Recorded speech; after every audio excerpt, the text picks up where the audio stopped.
इतना उत्तेजित नहीं, लाइटली लीजिए, चुनाव अभी लंबा है और गर्मी भी बढ़ेगी, अभी तो पारा और बढ़ेगा, तो काय को अभी से लोड ले रहे हो? सत्तू पियो, आनंद में रहो। कभी सुबह नमकीन सत्तू पियो, शाम को मीठा सत्तू पियो, आनंद में रहो। रुक जा भैया, अभी चुनाव लंबा चलेगा, काय लोड ले रहे हो यार सब लोग?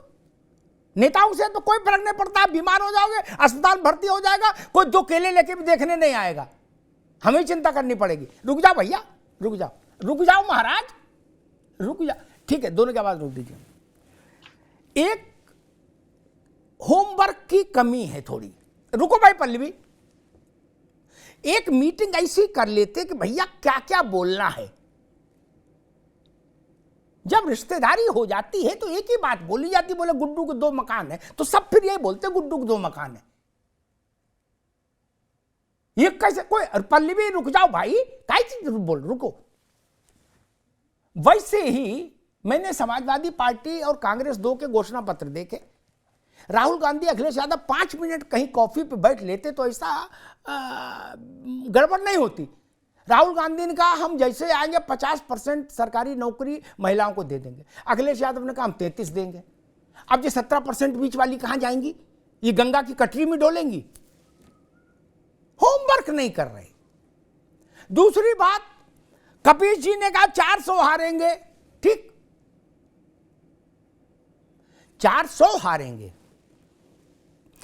कांग्रेसियों ने एक वो रील बनाई है, मुंह से कोई नहीं बोल रहा, ना खड़गे ना राहुल, एक मीम रील बनाई, रील होती है ना मनीष बाबू आजकल, वो बनाई है, क्या विज्ञापन टाइप की। उसमें लिखा है ऊपर गोला बना के 300 पार, क्या? अब ये कह रहे हम 400 पार जाएंगे, वो कह रहे 300 पार, जो बड़े भाई हैं। अरे एकता तो कर लो।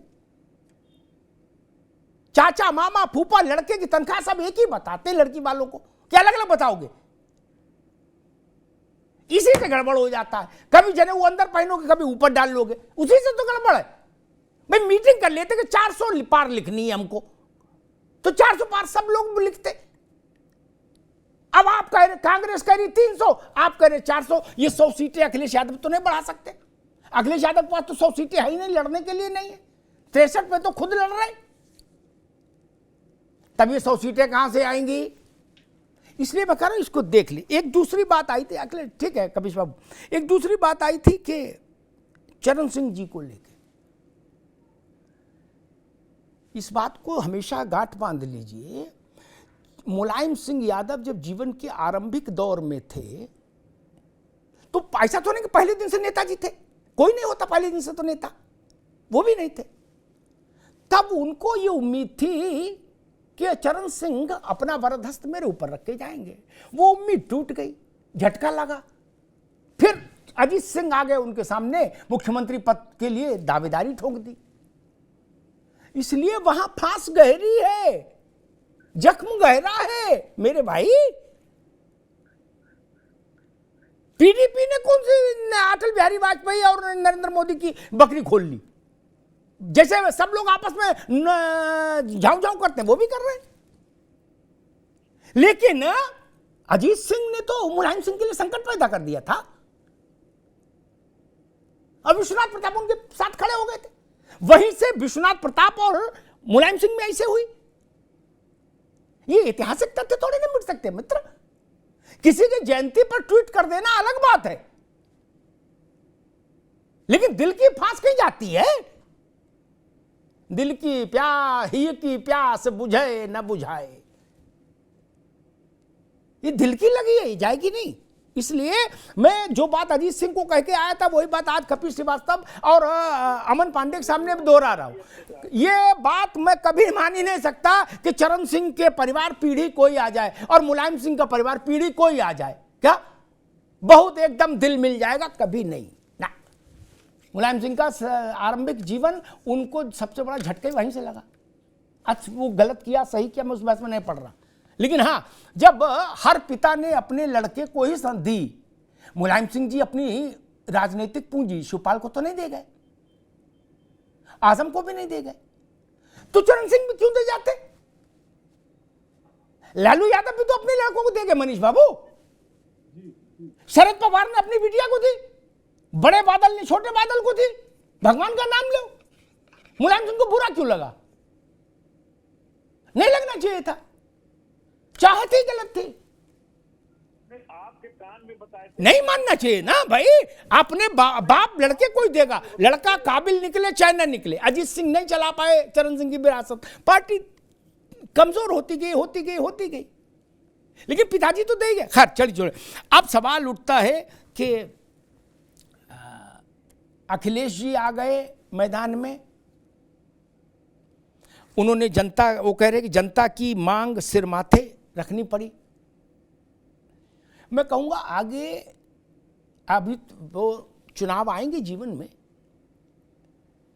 जब भी प्रत्याशी का चयन हो तो ये जरूर पहले चेक करा लें, 2-4 नाम फ्लोट करके कि इनको कितने % लोग जानते हैं। कम से कम ऐसी स्थिति ना हो कि प्रत्याशी घोषित हो जाए, बाद पता लगे आधे लोग नाम ही नहीं जानते। पहले नाम जनवाइए फिर प्रत्याशी बनाइए, वो ज़्यादा बेहतर रास्ता होगा। अखिलेश यादव, राहुल गांधी और प्रियंका गांधी, स्वाभाविक है ये 3 लोग जब एक साथ लोकसभा चुनाव लड़ेंगे, उत्तर प्रदेश में उतरेंगे, जिसमें अभी कुछ समय पहले तक धारणा थी तीनों में कोई उत्तर प्रदेश से नहीं लड़ेगा, और अब ये तीनों अगर लड़ेंगे तो चुनाव रोचक होगा, और रोचक से भी ज्यादा रोमांचक होगा। परिणाम क्या होगा मैं उसकी भविष्यवाणी करने वाला कौन, लेकिन फुलझड़ियां आपको दिखेंगी, कहीं अनार चलेगा, कहीं सुतली बम चलेगा, कहीं फुलझड़ी चलेगी। चुनाव जीवंत तो होगा, रोचक होगा, रेला मेला अच्छा होगा, और कार्यकर्ताओं के लिए ये शुभ है। कार्यकर्ता और तीसरी चौथी पंक्ति के जो नेता हैं वो भी कार्यकर्ताओं से थोड़े ऊपर वाले, उन सबके लिए शुभ होगा। बड़ा नेता चुनाव जब लड़ता है, अमन पांडे और कपिश जी और पल्लवी तीनों को मेरी बात से सहमति होगी, तो चुनाव बढ़िया रहता, तर रहता है। अगर जब बड़ा नेता लड़ता चुनाव तर रहता है, फिर रूह अफ़ज़ा और लस्सी वगैरह सब चलती रहती है, कोई कमी नहीं है। ऐसा नहीं चना बुनबुरा खा चुनाव करो ना, फिर तो रूह अफ़ज़ा और पहलवान की लस्सी चलने दो, पेड़ा आने दो। तो उस तरह से भी मैं लाखों लाख कार्यकर्ताओं के लिए भी अच्छा अवसर देख रहा हूं। इस तपती गर्मी में, लू लपट में बड़े लोग चुनाव लड़ेंगे तो कम से कम हमारे उत्तर प्रदेश के संघर्षशील कार्यकर्ताओं को कुछ अच्छा खाने को मिलेगा। कहीं कलाकंद है, कहीं लौंग लता है, कहीं रसगुल्ला है, कहीं खीर कदम है। अब आलू की सब्जी पूरी में तो राहुल गांधी का चुनाव नहीं होगा, स्वाभाविक है ना, अखिलेश जी का होगा, तेज प्रताप का हो सकता था। कार्यकर्ताओं को याद होगा तेज प्रताप की शादी हुई थी, उत्तर प्रदेश की आंखों ने ऐसी शादी शायद ही कभी देखी हो। ऐसी शादी, आहा,